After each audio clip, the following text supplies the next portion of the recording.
Buonasera a tutti, grazie di essere qua. Per questa sera abbiamo un argomento di scienze, abbiamo il piacere di presentare il professor Paolo Mazzarello. Il professor Mazzarello è dell'Università, un docente dell'Università di Pavia, è ordinario di storia della medicina, però di origine è medico, neurologo, ha fatto anche parte clinica, ma è anche ricercatore e ha scritto un sacco di articoli scientifici sulle più prestigiose riviste e ha scritto anche un sacco di libri sulla storia di alcuni personaggi come Golgi, come Spallanzani, Leibniz, no? E via discorrendo. No, Qualche... è un romanzo. Sì, non è un saggio. Ah, ok.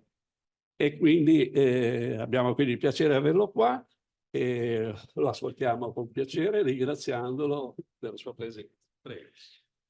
Grazie Mario per la presentazione. Dunque io vi parlo di un personaggio che, come cercherò di dimostrare, appartiene veramente ad un ambito molto elevato nella gerarchia del valore degli scienziati italiani negli ultimi 2 secoli. Golgi è stato un autentico rivoluzionario nel campo della neurobiologia. Grazie a lui noi possiamo vedere lo sviluppo delle neuroscienze alla fine dell'Ottocento, fare un salto straordinario, perché prima di Golgi era impossibile vedere la reale struttura, l'architettura fine del sistema nervoso centrale, e inoltre ha scoperto l'apparato di Golgi. Ora, se noi diciamo che l'atomo sta alla struttura della materia, come la cellula sta alla struttura della vita, e diciamo che chi ha scoperto il neutrone, il protone, l'elettrone ha fatto una grande scoperta, hanno vinto tutti il premio Nobel, beh, chi ha scoperto i mitocondri, il nucleo della cellula e l'apparato di Golgi ha fatto una scoperta altrettanto importante.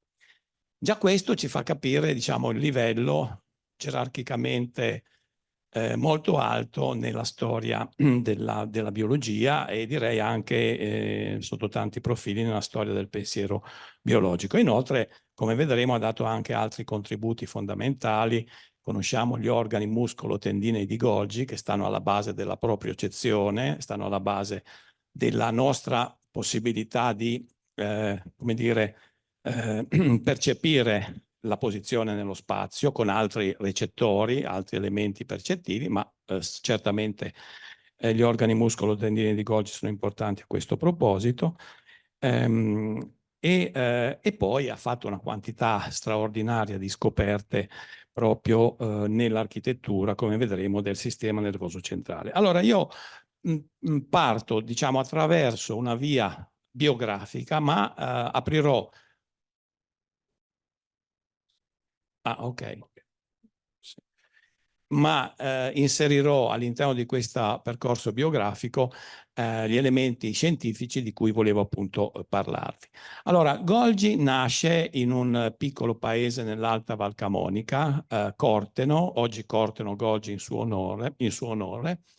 È figlio di un medico pavese. I genitori di Golgi erano entrambi Golgi di cognome, erano cugini ed erano pavesi entrambi. Il papà per necessità di trovare un lavoro si laurea nel 1838, il papà di Golgi, ma appunto avendo la necessità di esercitare la professione medica trova un posto, una condotta a Corteno, appunto in Alta Val Camonica. Quindi Golgi nasce lì, ma poi studia a Pavia.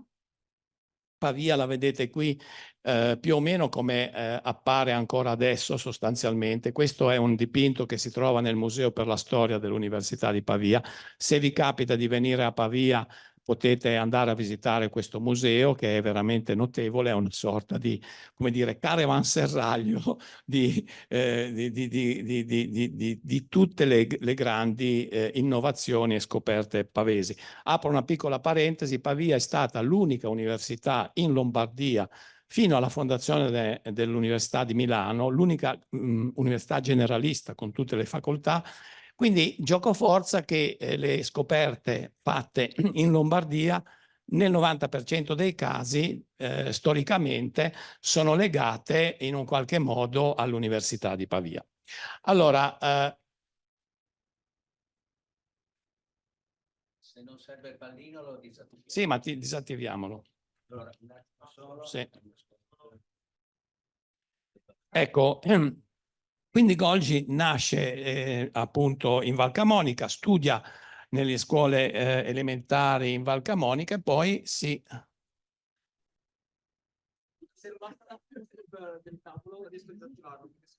Cosa faccio? Sì.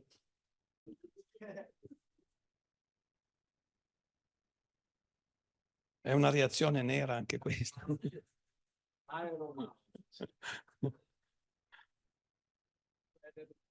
Vediamo. Sì. Appunto, studia appunto in parte in Val Camonica, poi viene a studiare a Pavia al liceo pavese, all'epoca al liceo imperiale Reggio, da cui viene anche espulso perché rimane coinvolto nei moti risorgimentali, ma poi si iscrive all'Università di Pavia, nel 1865 si laurea, e questo è il suo diploma di laurea conservato appunto nel Museo per la Storia dell'Università di Pavia, e quasi immediatamente entra nell'orbita intellettuale di uno dei, diciamo, personaggi più spettacolari da un certo punto di vista della cultura italiana della seconda metà dell'Ottocento, un autentico fenomeno culturale. A fine Ottocento il nome di scienziato italiano più noto a livello internazionale, malgrado tutte le corbellerie anche, diciamo così, che si trovano nei suoi scritti, però è proprio Cesare Lombroso. Lombroso che ha anche molti meriti, peraltro, perché appunto è considerato un po' il fondatore dell'antropologia criminale. Allora, Golgi entra nell'orbita intellettuale di Lombroso e quindi entra in questo mondo del positivismo ottocentesco, dove la scienza diventa la via privilegiata, l'unica via in realtà per giungere a, diciamo, alla verità. C'è l'idea che l'esplorazione attraverso i metodi della scienza della natura arriverà a chiarire tutti i misteri dell'universo sostanzialmente, almeno nell'ottica di molti positivisti. E cioè gli spazi, diciamo così, della verità si espandono sempre più e diminuisce sempre più l'ambito dell'ignoranza. E Lombroso era certamente un positivista che aderiva a questa visione, e Golgi quindi entra in quest'orbita intellettuale, ma ben presto si rende conto che Lombroso in realtà diciamo che teoricamente da buon positivista avrebbe dovuto sottolineare l'importanza di raccogliere i dati dalla natura o dagli esseri umani per giungere a delle ipotesi che dovevano essere quasi, come dire, delle conseguenze automatiche dei dati raccolti. L'ipotesi in realtà doveva essere la conseguenza immediata di ciò che si raccoglieva, ma nella realtà dei fatti Lombroso il procedimento che seguiva era esattamente opposto. Veniva colpito da improvvise illuminazioni che calavano nella sua mente improvvisamente, e poi purtroppo si sviluppava un bias cognitivo per cui in un qualche modo diventava queste teorie, queste idee che catturavano la sua mente, diventavano una sorta di filtro interpretativo dei dati, e spesso insomma si può vedere come se i dati andavano a favore delle sue ipotesi venivano fortemente sottolineati e acquisiti, ma invece se insomma non erano troppo in accordo con queste ipotesi spesso venivano in un qualche modo scartati, e quindi in un qualche modo c'era questo fortissimo bias cognitivo.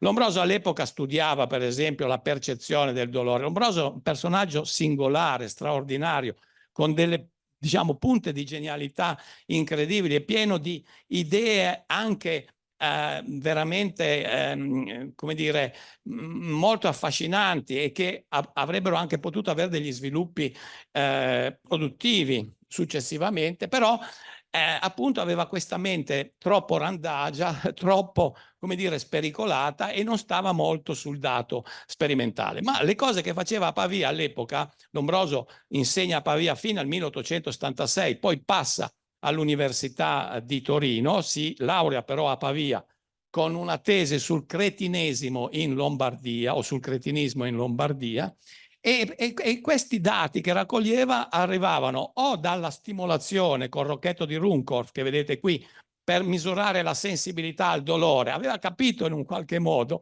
si capisce bene dalle tabelle che pubblica, che comunque gli elementi della psiche influenzano la percezione. Noi sappiamo che una persona depressa si lamenta sempre, quindi prova il dolore per stimoli minimi, e questo in un qualche modo si vede un po' in quello che sono le intuizioni di Lombroso dell'epoca. Attraverso queste stimolazioni cercava appunto la sensibilità al dolore, e Golgi nei lavori di Lombroso dell'epoca è spesso citato come il mio buon assistente Golgi, il mio buon amico Golgi. Si è sottoposto molto volentieri a questi esperimenti di stimolazione fino alla soglia del dolore. Io non so quanto poi Golgi fosse realmente contento, diciamo così, di questi esperimenti.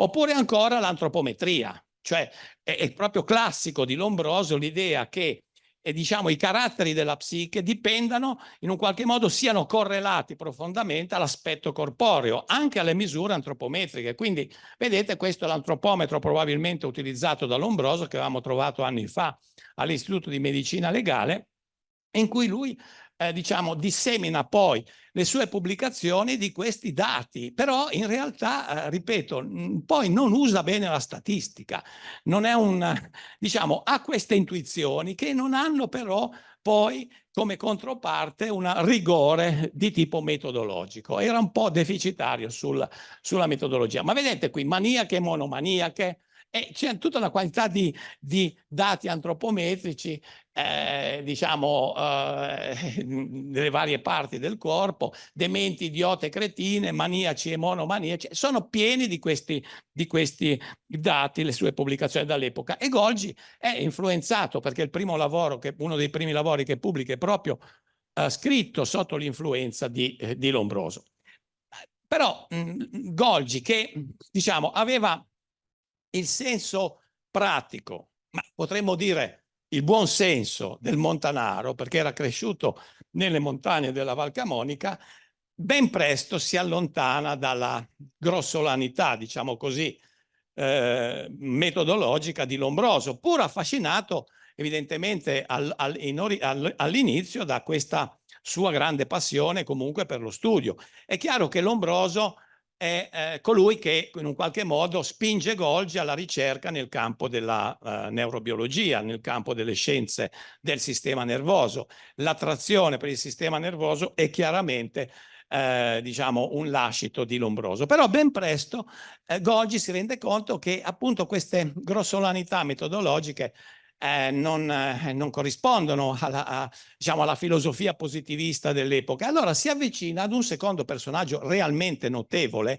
un personaggio che è poco conosciuto, ma in realtà è il vero, come dire, rivoluzionario della biologia e della medicina nella seconda metà dell'Ottocento, Giulio Bizzozero. Non so se ne avete mai sentito parlare, comunque Bizzozero insegna, diciamo, si laurea a Pavia all'età di 21 anni e va subito a lavorare con un altro personaggio notevole dell'epoca, Paolo Mantegazza, che scriverà una quantità enorme di libri, la fisiologia del piacere, fisiologia del dolore, ma che all'epoca insegnava patologia generale. Quindi Bizzozero si laurea con Mantegazza e Mantegazza riesce a imporre contro una recalcitrante facoltà medica pavese che non voleva accettare un professore così giovane, riesce tuttavia a imporre Bizzozero come professore supplente e poi incaricato di patologia generale. Mantegazza nel frattempo era diventato deputato a Firenze, all'epoca capitale d'Italia, e quindi Bizzozero diventa lui un po' il titolare dell'insegnamento di patologia generale. E sotto Mantegazza, cioè sotto Bizzozero, Golgi, che pure era più vecchio di Bizzozero, ma Bizzozero era già stato in Germania con Virchow, aveva avuto esperienze internazionali, e praticamente diventa il maestro dal punto di vista metodologico di Golgi. Quindi se in Golgi vediamo l'interesse per il sistema nervoso, la scintilla scaturire da Lombroso, la metodologia l'acquisisce invece da Bizzozero. Bizzozero nel frattempo a Pavia scopre la funzione ematopoietica del midollo delle ossa. Fino a quell'epoca si pensava che diciamo, gli elementi figurati del sangue originassero o dalla milza o dal fegato, addirittura risalendo all'epoca di Galeno, che considerava il fegato l'organo ematopoietico, ma lui dimostra invece che origina dal midollo delle ossa. E poi soprattutto fa una scoperta incredibile che diciamo non si sapeva molto di questa scoperta. Io poi ho pubblicato un lavoro qualche anno fa proprio su questo, cioè scopre la fagocitosi. È lui che descrive, scarificando la camera anteriore dell'occhio e vedendo la formazione progressiva del pus, riesce a fare la cinetica della capacità di inglobare elementi esterni per eliminarli da parte di macrofagi, e non solo, capisce che sono anche degli elementi batterici. In un momento in cui, siamo nel 1870, non esisteva ancora la teoria microbiologica delle malattie infettive, perché si sviluppa proprio subito dopo con Koch e Pasteur. Però lui aveva già capito questo, e tra l'altro questa scoperta della fagocitosi viene poi citata da Ilya Mechnikov, che avrà un premio Nobel nel 1908 proprio per la scoperta della fagocitosi. Lui lo citerà dicendo: in realtà chi aveva visto per primo questo fenomeno, anche se poi non l'aveva sviluppato in una dottrina vera e propria come invece farà Mechnikov, fu Bizzozero, che peraltro era già morto quando appunto danno il premio Nobel a Mechnikov. E poi passerà a Torino Bizzozero e scoprirà le piastrine, terzo elemento morfologico del sangue. Quindi un personaggio di grandissimo rilievo.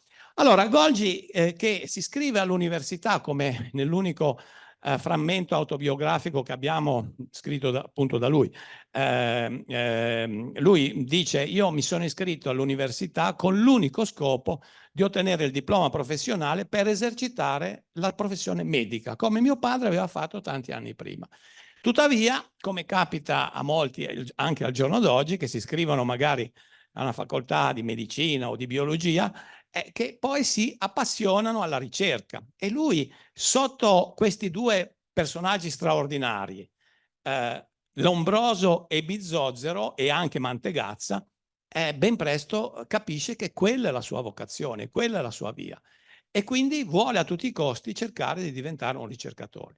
Ha per qualche anno dei posti, chiamiamoli da borsista, assistente secondario, assistente terziario, erano tutti posti a tempo con uno stipendio misero. A un certo punto il padre gli dice: senti, hai 29 anni, è l'ora che ti trovi un posto stabile e ben definito, e visto che in università non si apre nessuna possibilità, questo molti giovani probabilmente si riconosceranno, dice: fa il favore, c'è un concorso ad Abbiategrasso alla Pia Casa degli Incurabili, che è tutto un programma, e fa il favore, partecipa al concorso e vediamo se riesce almeno a trovare il posto stabile lì. E lui partecipa al concorso, mi pare ci fossero 9 concorrenti, e vince questo posto alla Pia Casa degli Incurabili di Abbiategrasso. Arriva lì, lui gagliardamente, con la voglia di fare il ricercatore, comunque di continuare le sue osservazioni microscopiche, però il direttore, c'è subito un conflitto col direttore dell'istituto, gli dice: no, tu qui fai il medico, non rompere le scatole, assolutamente non devi diciamo dedicare del tempo o degli spazi nell'ospedale a queste idee così che non c'entrano niente con l'istituto in cui ti trovi. Allora cosa fa Golgi? Organizza nel piccolo appartamento diciamo che gli viene assegnato un laboratorio, e qui vedete gli strumenti appunto che utilizza, no? Che abbiamo lì a Pavia nel Museo Golgi, e i microscopi che si porta dietro un microscopio, si era comprato un microscopio, se lo porta dietro, e quindi continua a lavorare per conto suo in questo piccolo appartamento. Qui dobbiamo immaginare che il materiale autoptico ovviamente ce n'era quanto ne voleva.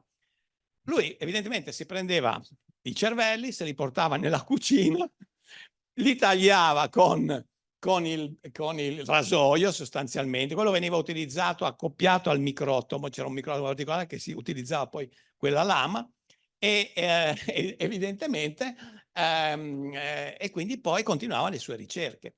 E la cosa abbastanza incredibile è che poco tempo dopo, circa 8 mesi, 9 mesi dopo, scrive a Pavia ad un amico, Niccolò Manfredi, che poi diventerà un famoso oculista, scrive a Pavia questa frase che, diciamo, meriterebbe di figurare nei libri di storia della scienza, perché demarca realmente qualcosa di nuovo, di un salto, anche se apparentemente è dimessa questa lettera, però proprio ci esprime un avanzamento della conoscenza straordinario.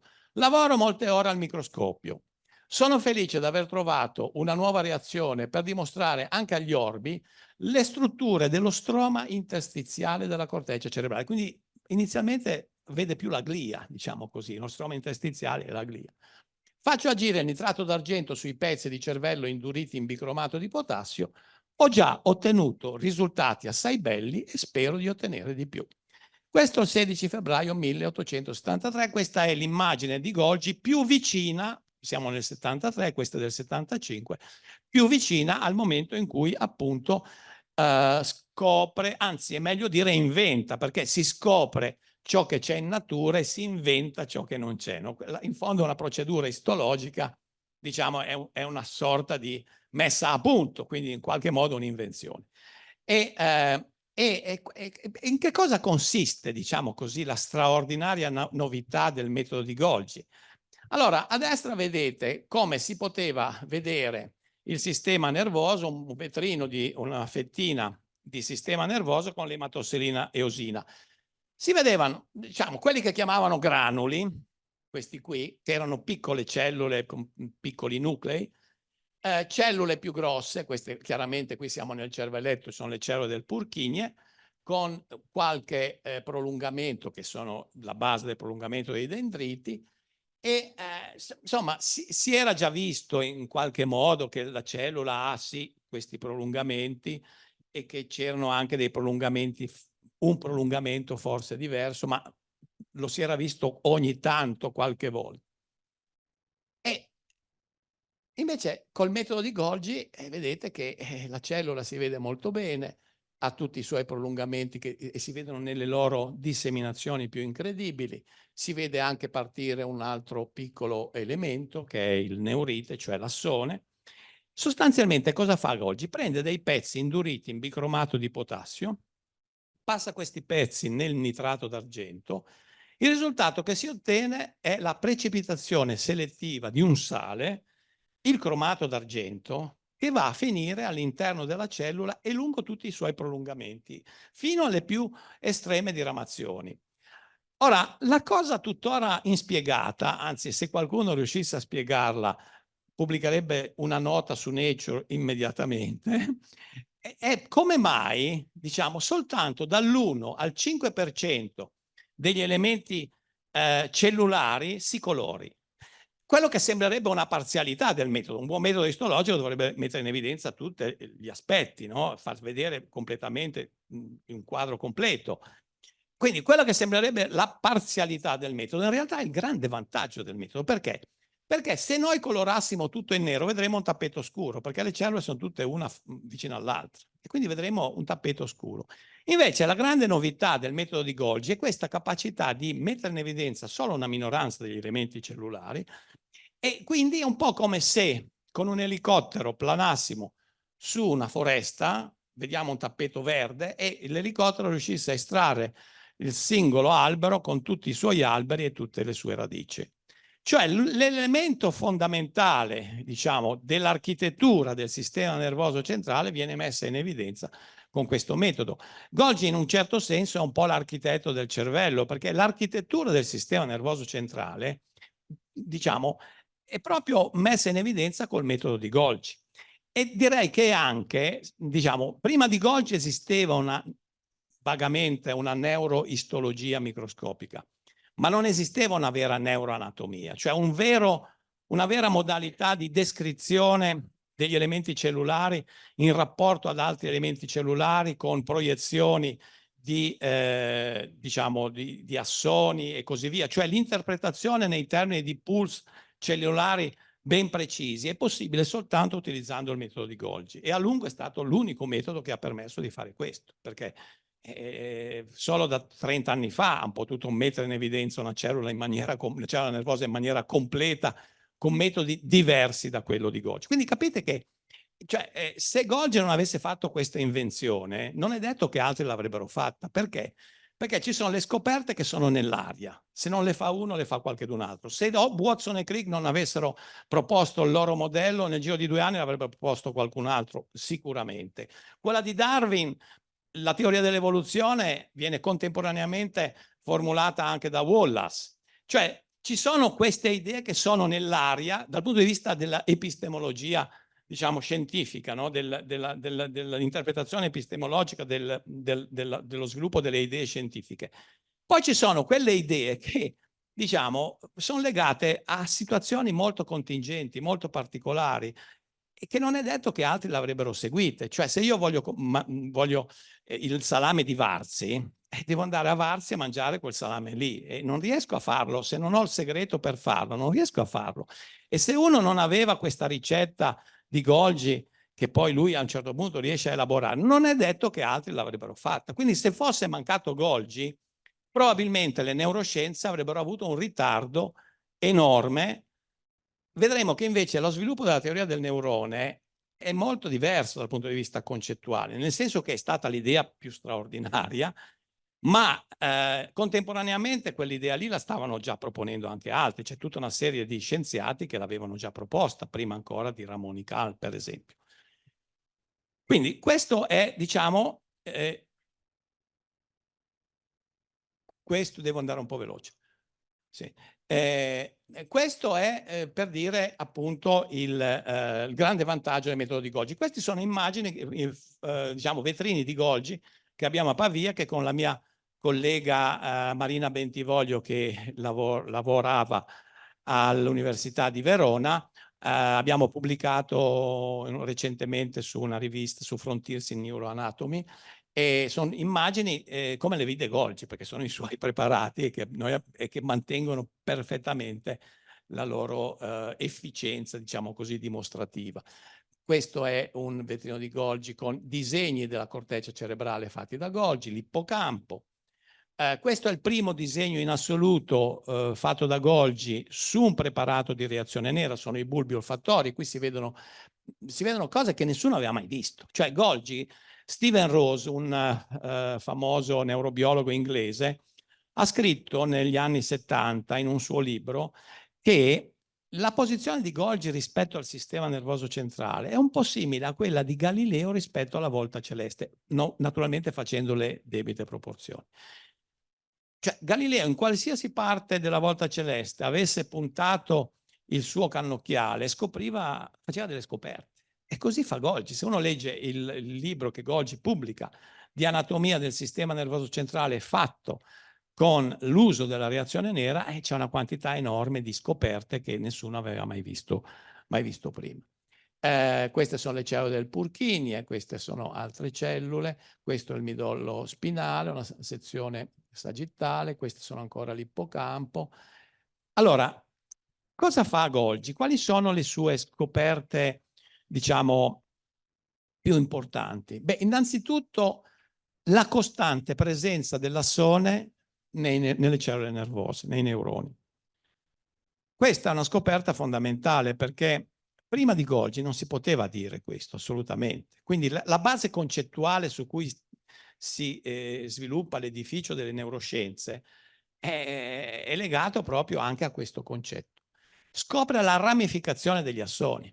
Prima di Golgi non si sapeva che gli assoni erano ramificati. Qualcuno aveva visto in qualche caso particolare, sembrava avere una ramificazione, però Golgi lo dice chiaramente che tutte le cellule nervose hanno questi assoni e quelli che osserva lui è che sono ramificati. Quindi questa è la base concettuale della, diciamo, della complessità dei rapporti all'interno del sistema nervoso. Se noi non abbiamo la ramificazione degli assoni, non abbiamo il concetto di complessità e di interrelazione delle cellule nervose. Poi la terminazione libera o in rapporto ai vasi dei dendriti. Questo è fondamentale perché prima di Golgi si pensava che i dendriti fossero l'elemento di connessione, cioè che la sfusione dei dendriti determinasse la rete, diciamo così, di connessione all'interno del sistema nervoso centrale. Lui ribalta completamente questo concetto, dice non è la rete ma la connessione, il messaggio che manda informazioni da un punto all'altro del sistema nervoso è l'assone. Quindi sono, diciamo, dei parametri fondamentali che stanno alla base concettuale delle neuroscienze contemporanee. Questa è la glia, vedete. Tutto questo lo raccoglie in un libro che, ripeto, sotto certi profili fa avanzare enormemente la neuroistologia, ma è un po' la base concettuale della neuroanatomia microscopica. Questo è Golgi, lo vedete qui con i suoi allievi. Questo è Mondino, a Pavia c'è l'Istituto Neurologico Mondino. Questo è Veratti. Veratti scopre il reticolo sarcoplasmatico nel muscolo, i sacchi che sequestrano il calcio, che stanno alla base della contrazione muscolare. Questo è Aldo Perroncito, adesso se ho tempo lo dirò qualcosa dopo, che scopre la rigenerazione del nervo periferico. È un personaggio che diventerà famosissimo per un certo periodo a livello internazionale. Questo è Adelchi Negri, i corpi di Negri della rabbia. Nelle persone infettate dalla rabbia che muoiono di rabbia si trova nell'ippocampo e in altre zone del sistema nervoso questi corpi.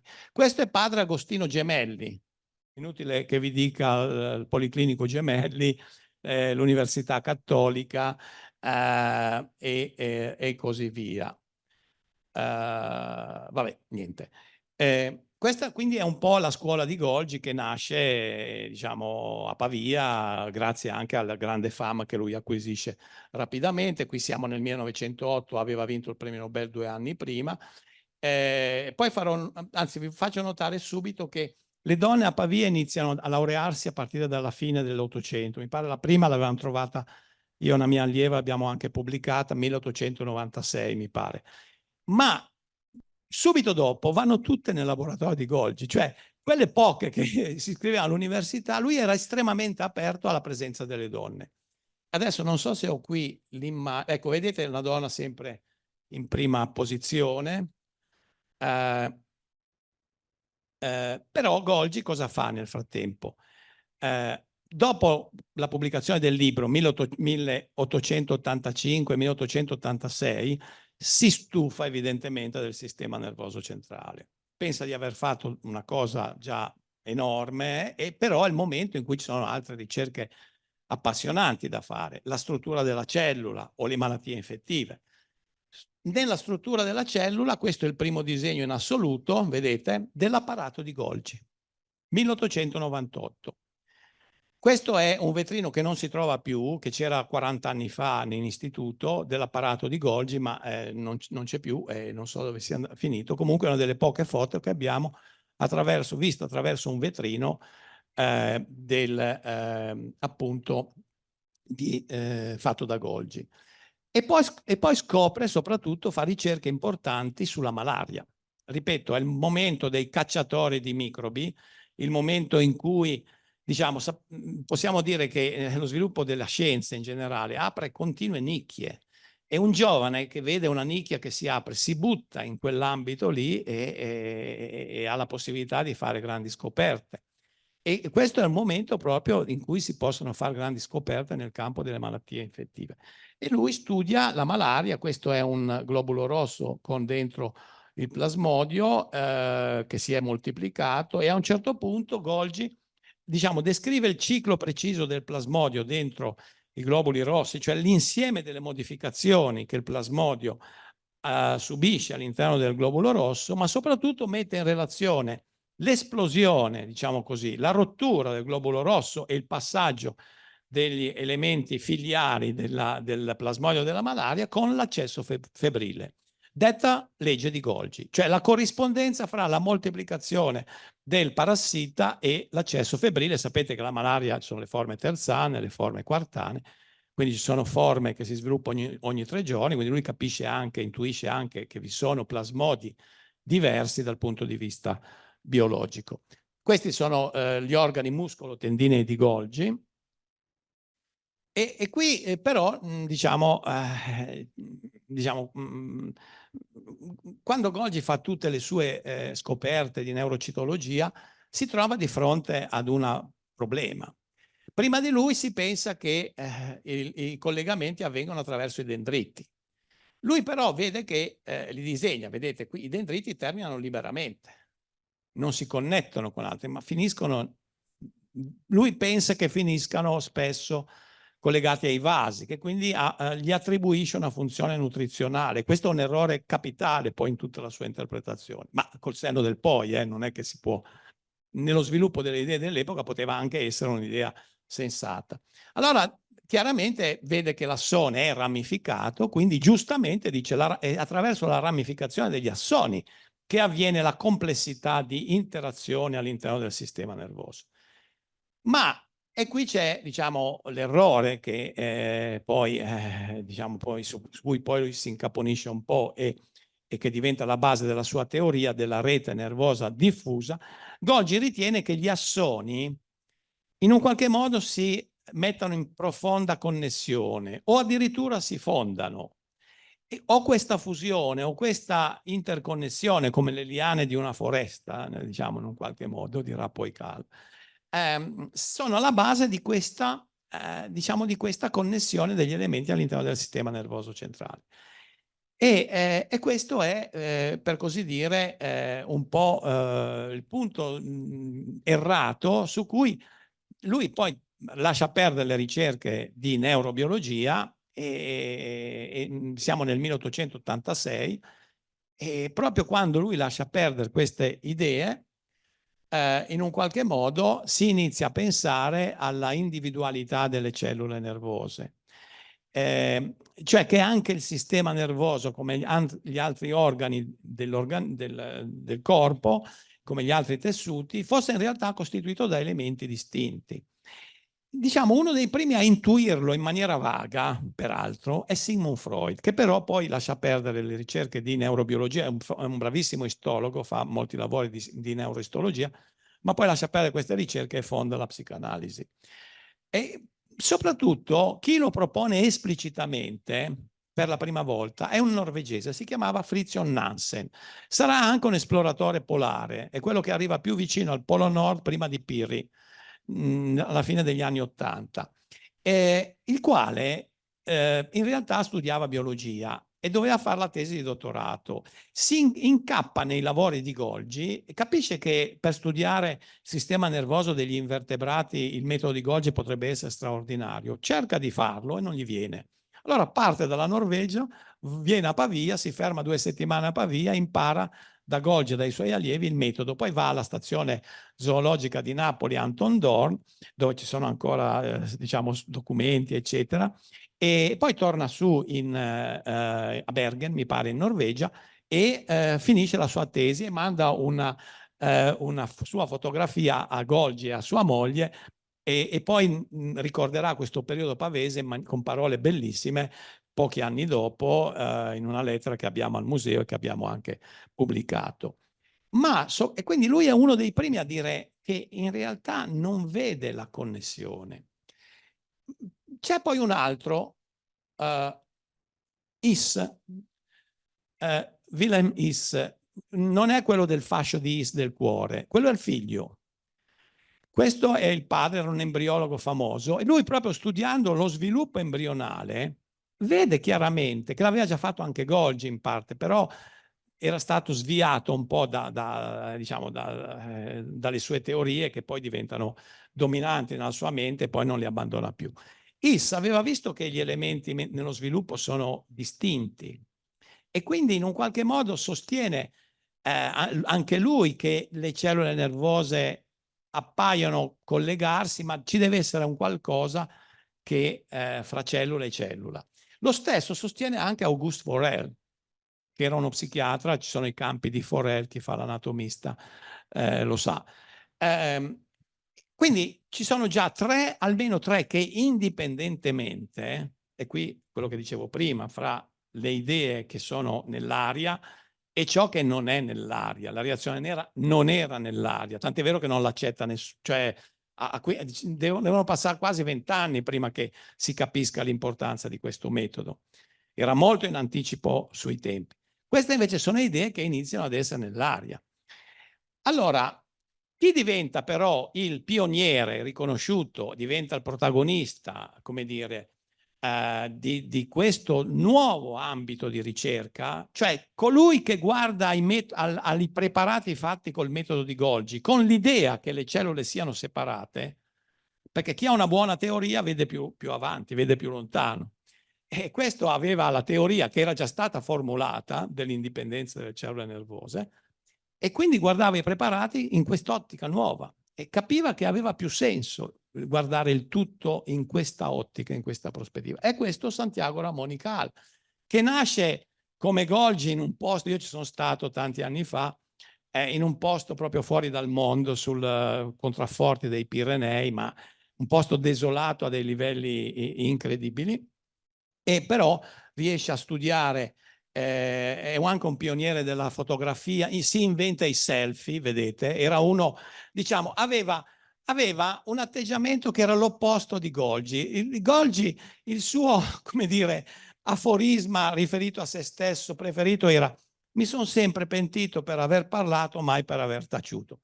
Lui era uno che invece era un gagliardo, gioca a fare l'indiano, fa tutte queste cose qui, è un tipo diciamo molto volitivo, no?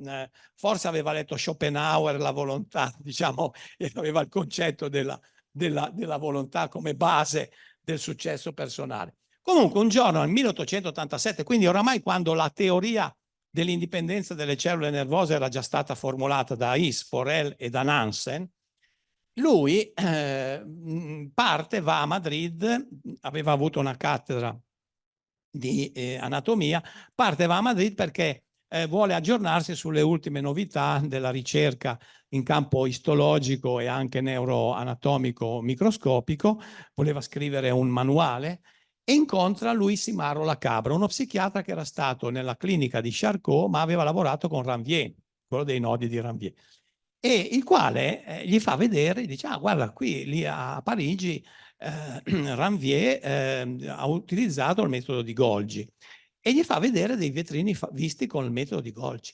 Per Cajal è come San Paolo sulla via di Damasco, cioè è una rivelazione. Lui lo dice, se leggete i Recuerdos de mi vida, vedrete, che sono stati tradotti in inglese, vedrete che proprio per lui è diciamo, un'illuminazione. Dice: ma qui, certo, Golgi ha scritto un libro, se lo fa prestare, lo legge tutta la notte, poi glielo riporta il giorno dopo, e dice: è una cosa straordinaria quello che è riuscito a fare Golgi. Certo, ha scritto questo intero volume, ma chissà quante cose meravigliose ci sono da scoprire. E si mette a lavorare come un pazzo, pubblica in pochi anni un numero esorbitante di lavori e ben presto si rende conto che effettivamente le cose funzionano meglio se uno guarda i preparati attraverso la teoria del neurone, che nel frattempo viene battezzata, la cellula nervosa viene battezzata da Wilhelm Waldeyer, che poi verrà a Pavia nel 1900, abbiamo una foto di lui con Golgi.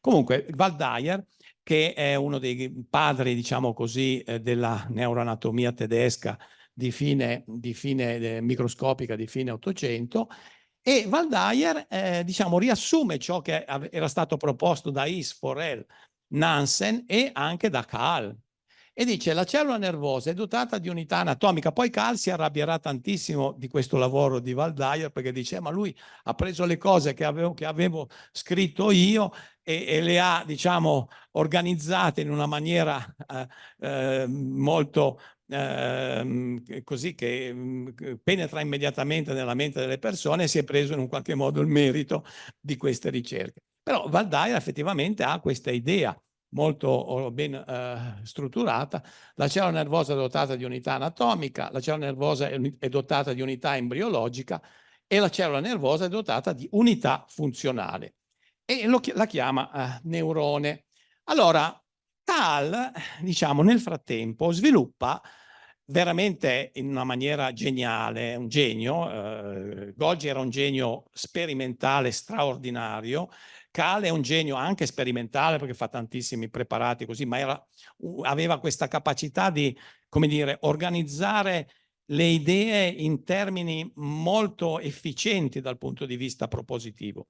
E lui dice, sostanzialmente potremmo assimilare tutto ciò che dice Kahl in questi principi fondamentali. Innanzitutto le cellule nervose sono entità anatomicamente e funzionalmente distinte, però qui l'avevano già detto Is4L, se vogliamo, e Nansen. Poi questo è un'idea geniale, la legge della polarizzazione dinamica, cioè l'idea che la cellula nervosa abbia un apparato ricevente gli stimoli, dendrite e corpo cellulare, e un apparato emittente, cioè l'assone. Questa idea però, contemporaneamente, sempre a proposito delle idee che sono mature nei tempi e rispetto a quelle che sono in anticipo nei tempi, questa idea l'aveva già avuta Arthur van Geruchten, che è un altro neuroanatomista che usa il metodo di Golgi contemporaneamente a Kahl, ma si trova già nei Principles of Psychology di William James, famoso fratello di Henry James, il letterato, grandissimo psicologo di fine Ottocento. E questa è l'idea su cui poi lui, diciamo, picchia continuamente. Esistono delle barriere di contatto che poi Sherrington battezzerà sinapsi nel 1897. E lui capisce, Kahl, che le barriere di contatto sono un elemento fondamentale. E noi sappiamo che quando uno prende un antidepressivo, cosa fa l'antidepressivo? Va nella sinapsi. Quando uno prende un antidolorifico, va nella sinapsi. E nella sinapsi fa aumentare la serotonina e quindi abbiamo l'effetto antidepressivo. Oppure, e così via. E questo lo capisce diciamo. E poi un'altra idea che è molto presente nei libri di Kahl, nei lavori di Kahl, è l'idea delle connessioni specifiche. Se io apro un libro scritto in una lingua sconosciuta, mi sembra che sia tutto uguale. Ma chi invece sa andare a vedere le configurazioni sa che ogni parola da ogni parola puoi estrarre un messaggio specifico. E così è, per esempio, se facciamo un vetrino della corteccia cerebrale. Sembra tutto lì uguale, ma in realtà ci sono delle configurazioni che danno origine poi alla complessità, ma anche alla specificità delle funzioni nervose. Allora, Golgi sostanzialmente aveva un modello che chiama rete nervosa diffusa, che chiaramente il suo limite qual è? Il limite è data, lo possiamo dire adesso, all'epoca quando lui sviluppa la sua teoria, era una teoria diciamo che andava avanti rispetto alle teorie precedenti, perché comunque aveva escluso i dendriti, aveva capito che erano gli assoni e così via. Ma qual era il problema fondamentale? Era che, diciamo, non ci sono, diciamo, qual è il modo migliore per dire in poche parole, per esprimere in poche parole il concetto di complessità? La complessità è data da due parole essenzialmente, la rete e i nodi. Se la rete sta alla base diciamo, dell'interconnessione di moltissimi elementi assieme, ma se non ho un elemento che mi compartimentalizza l'energia nervosa, potremmo immaginare un decadimento a massima entropia, se vogliamo, no? Cioè è fondamentale che ci sia una compartimentalizzazione. Per Golgi, da che cosa dettava la sequenza di funzioni, la divisione del lavoro all'interno del sistema nervoso? Evidentemente la densità della rete. C'erano zone più dense e zone meno dense. Le zone più dense dettavano in un qualche modo la procedura del meccanismo neuronale, diciamo non neuronale per Golgi, che proprio rifugiva il termine neurone, diciamo delle cellule nervose. E invece per Kahl è proprio il fatto che ci sono le sinapsi, quindi che in un qualche modo creano una specificità di relazioni particolari. E ecco, allora, cosa succede? Beh, beffardamente come... Ho quasi finito, beffardamente, cioè se vado troppo, comunque mi blocchi.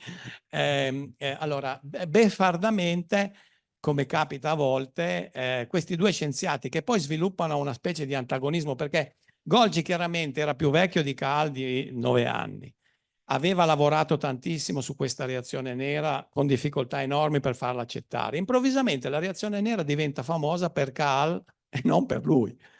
Quindi capite che è quasi una situazione beffarda, per cui lui poi vengono fuori altre teorie neoreticolariste, tutti gli dicono ma tu avevi ragione, non è vera quella teoria. E quindi lui alla fine, senza più realmente sviluppare le sue ricerche neurobiologiche, le aveva lasciate perdere, poi diventa rettore dell'università, senatore nel 1900, cioè è chiaro che psicologicamente si può anche capire come mai poi lui continui, diciamo, a sostenere la sua teoria. In realtà noi non possiamo considerare le due teorie contemporanee. Se le consideriamo contemporanee facciamo un errore storiografico. Noi dobbiamo vedere le teorie nel momento in cui si sviluppano. Quando lui sviluppa la sua teoria della rete nervosa diffusa, a mio parere, lui fa qualcosa, crea un progresso concettuale nel campo delle neuroscienze. Poi viene fuori la teoria del neurone, chiaramente la teoria del neurone è più adeguata a spiegare le funzioni. Il suo errore è stato, diciamo, continuare a sostenere, però diciamo, la sinapsi in realtà l'ha vista poi col microscopio elettronico a partire dagli anni 50, quindi voglio dire, dal suo punto di vista era anche legittimo continuare a sostenere, se vogliamo, questa idea. Il problema è che questi due scienziati che hanno due concezioni opposte, pur tutte e due lavorando sulla reazione nera, e qui si capisce bene, diciamo, l'effetto di bias che ha la mente. Entrambi vedevano gli stessi preparati sostanzialmente, ma uno faceva un'interpretazione e l'altro ne faceva un'altra opposta. È come vedere le figure ambigue. Uno vede due volti di profilo, l'altro vede due vasi. E loro sostanzialmente si trovano in questa situazione. Però è più facile ovviamente interpretare le cose con la visione di Kahl. Sta di fatto che il premio Nobel poi lo danno a entrambi nel 1906 e purtroppo, ecco, questo è il diploma Nobel che abbiamo al Museo per la Storia dell'Università. Questa è una rivista svedese che fa vedere Kahl, Golgi, Moissan, che era un francese che fa il frigorifero, fa la tecnologia che sta alla base del raffreddamento, Thomson, che è lo scopritore dell'elettrone, Carducci, perché in quell'anno contemporaneamente vince il premio Nobel anche Giosuè Carducci, il premio Nobel, premio Nobel, sì, e Theodore Roosevelt, che in realtà poi era abbastanza guerrafondaio, ma comunque all'epoca becca comunque il premio Nobel. E questa è un'altra immagine di una rivista svedese. Questa è la medaglia Golgi che abbiamo a Pavia nella cassaforte della banca dell'università. Siamo andati io e il rettore 5-6 anni fa e l'ho tenuta in mano e ho fatto questa fotografia. Ecco, vedete Alfred Nobel e la medaglia. Questa è un'immagine di Golgi a braccetto della moglie di Retzius, apparsa, che era un famoso istologo svedese dell'epoca. Questa è un'immagine sempre di una cartolina mandata a Pavia mentre loro erano lì in questo Grand Hotel diciamo, dove vengono ospitati. E vabbè, questa è un'immagine perché c'è stato questo grande antagonismo, diciamo così, però sotto tanti profili forse qualche idea di Golgi si può anche recuperare, e comunque noi dobbiamo tenere presente che diciamo, la scoperta che ha portato alla teoria del neurone, che è il paradigma fondamentale delle neuroscienze contemporanee, ha un elemento, diciamo così, tecnico fondamentale, che ripeto, senza Golgi non so quanto sarebbe passato prima di averlo, e ha un elemento teorico. Ecco, questi due elementi, diciamo così, teorico e sperimentale, li possiamo vedere un po' affratellati in questi due personaggi. Ho ancora 5 minuti. Ecco, giusto per dire qualcosa della scuola di Golgi. Vi dicevo prima di Aldo Perroncito, in quell'immagine che avete visto. Perroncito fa la cinetica della rigenerazione del nervo periferico. Quando un neurochirurgo, diciamo una persona ha un trauma, si taglia un nervo, quindi ha una paralisi periferica, oppure uno prende un colpo d'aria e gli rimane la bocca e l'occhio che non riesce a chiudersi o la bocca storta, quella è una paralisi periferica del nervo facciale. E quando avviene la rigenerazione? Avviene, immaginate che io mi tagli il nervo mediano e devo andare dal chirurgo che deve abboccare le due estremità tagliate, perché se non avviene questo si forma il neuroma, cioè si formano queste fibre da cui poi nascono dolori cronici, la sindrome dell'arto fantasma e così via. Invece se si mettono assieme i due capi, dal moncone legato al sistema nervoso centrale partono le fibre che trovano la via per arrivare fino al muscolo e quindi si ha la rigenerazione fino alla fine. E questo è quello che fa Perroncito nell'animale sperimentale. Sono procedure che vengono applicate dalla Golgi, che diventa direttore dell'ospedale militare Borromeo durante la Prima Guerra Mondiale, e ha un chirurgo che applica proprio questa procedura. Quindi, diciamo, nel suo laboratorio era stata vista la cinetica e il fenomeno della rigenerazione del nervo periferico, ma era stato anche poi applicato clinicamente, praticamente. Quindi ha avuto questa soddisfazione di vedere il passaggio da una ricerca di base ad una ricerca applicativa. Qui vedete sempre, questo è Veratti, di cui vi ho parlato prima, che scopre il reticolo sarcoplasmatico. Questo è Negri, che scopre i corpi di Negri della rabbia. Questo è Carini, Pneumocistis carini, qualcuno se lo ricorderà, adesso ha cambiato nome, ma era di cui si moriva in corso di AIDS, l'aveva scoperto un allievo di Golgi in Brasile in realtà. E questo è Nansen, che diventa appunto allievo di Golgi. Una allieva di Golgi è Anna Kulishov, famosa rivoluzionaria russa, che diciamo arriva nel suo laboratorio e lui la fa pubblicare, prima ancora della laurea, un lavoro sulle febbri puerperali, cioè sui lochi, sulla microbiologia dei secreti in una puerpera, cioè nel periodo che va dalla nascita alla prima mestruazione, il periodo puerperale.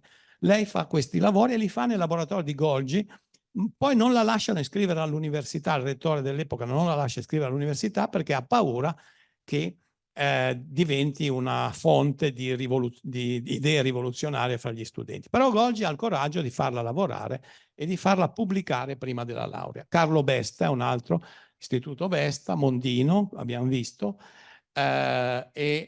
questo è Golgi nell'ospedale militare, diciamo l'ospedale militare Borromeo. Per quelle ricerche Aldo Perroncino vince un premio incredibile, il premio Warren Triennial Prize. Questo premio, se andate a vedere su internet, viene dato nel 1907 a Perroncito.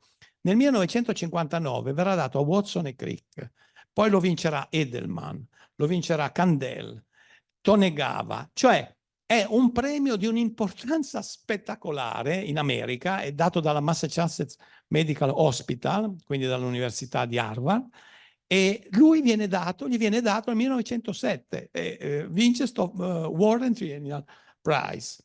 E vabbè, queste sono invece le chirurgie del nervo periferico di cui vi ho parlato prima, che vengono fatte all'ospedale militare Borromeo.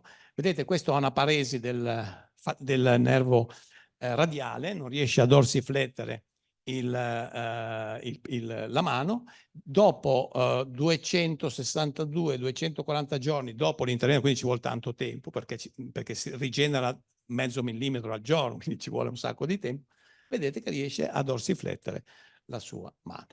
E va bene, per finire, proprio ultima diapositiva, Golgi ha avuto anche una grossissima influenza nella politica locale, diciamo anche ospedaliera di Pavia, perché lui è senatore, ci sono diverse interpellanze sue sempre a favore di argomenti sanitari, per esempio per la laurea per gli odontoiatri e cose di questo genere, ma soprattutto è lui che fonda in un qualche modo il Policlinico San Matteo sotto nuove vesti. Il Policlinico San Matteo che risaliva, l'ospedale di San Matteo diciamo risaliva al 1446-1449, quindi era ancora stato fondato in epoca medievale, ma era poi aveva avuto una fase di involuzione e di problemi giganteschi, ma Golgi si dà enormemente da fare per fondare questo nuovo policlinico che però non vede nascere perché viene inaugurato nel 1932 e lui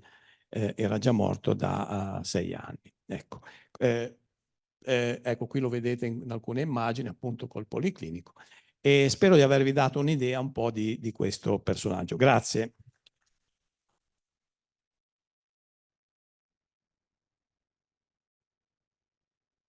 Grazie Paolo per questa entusiasmante carrellata di un periodo della scienza in Italia che effettivamente ci riporta indietro, almeno mi riporta indietro, perché io sono nato istologo e ho cominciato a fare le colorazioni, quindi ho fatto anche la colorazione di Goggi. Poi sono subentrati altri metodi e i miei collaboratori adesso fanno cose molto più sofisticate che io non sono capace a fare, però voglio dire, il contributo che Goggi ha dato è stato sicuramente determinante e ha permesso anche lo sviluppo di altre, e ha dato anche positività ad altre prospettive importanti. Prima di terminare, vediamo se ci sono delle domande. C'è qualcuno che vuole fare qualche domanda? Prego. Impossibile, io conosco Paolo Mazzarello fin dall'età infantile, impossibile non diciamo, tributargli veramente un ringraziamento sentito per tantissime cose, ma quella che più di ogni altra in questo momento mi sento di dover dire è aver trasmesso con una passione, con l'interesse, un'idea anche di poter raggiungere obiettivi importanti.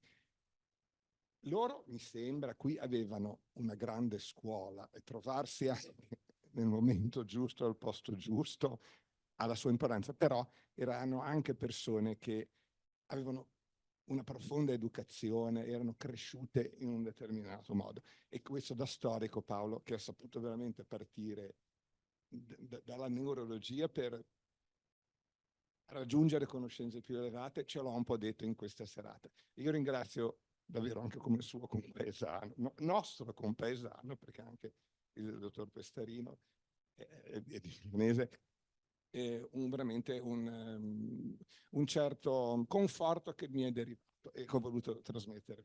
Grazie mille. Grazie. C'è qualche altra domanda? Qualche altra curiosità? No. Beh, ti ringraziamo per il tuo intervento, per questa bellissima ricostruzione un po' della storia del neurone, del sistema nervoso, dell'anatomia microscopica del sistema nervoso. Prego, prego. Se Certo. qualcuno fosse interessato alla storia che vi ho raccontato, 3 anni fa Volati Boringhieri ha pubblicato questa biografia, il Nobel dimenticato, perché in realtà Goggi poi non è molto noto, no? No, poi alla fine... In America si è sentito chiedere, ma cosa vuol dire il nome latino Golgi? Sì. Golgus Golgi, e quindi questo è un po', diciamo, il risultato di tantissimi anni di studio. No, giustamente ricordare, ma anche per mettere ancora in rilievo il ruolo che Goggi ha avuto negli studi neuroanatomici. Goggi aveva appunto un carattere un po' particolare, per cui non è che fosse Cajal, invece era più brillante, eccetera. Mi raccontano, non so se è vero, che durante la consegna del premio Nobel c'erano tutte e due, ma non si sono mai parlati e non si sono mai salutati. Dicono, non so se è vero, c'è una storia. C'è un capitolo che si intitola proprio Il gelo di Stoccolma nel libro, in cui perché il problema qual è? È che si trovano tutte e due lì e devono fare una relazione. E Golgi cosa gli viene in mente? Nessuno l'ha mai capito. Fa una relazione dal titolo, mi pare, La teoria del neurone, in cui demolisce la teoria del neurone. Ma c'è il tuo co-vincitore, non è molto, diciamo, non è stata una mossa molto intelligente e felice. Probabilmente lui si aspettava che Caal lo attaccasse, si aspettava che Caal lo demolisse e allora forse ha voluto anticiparlo.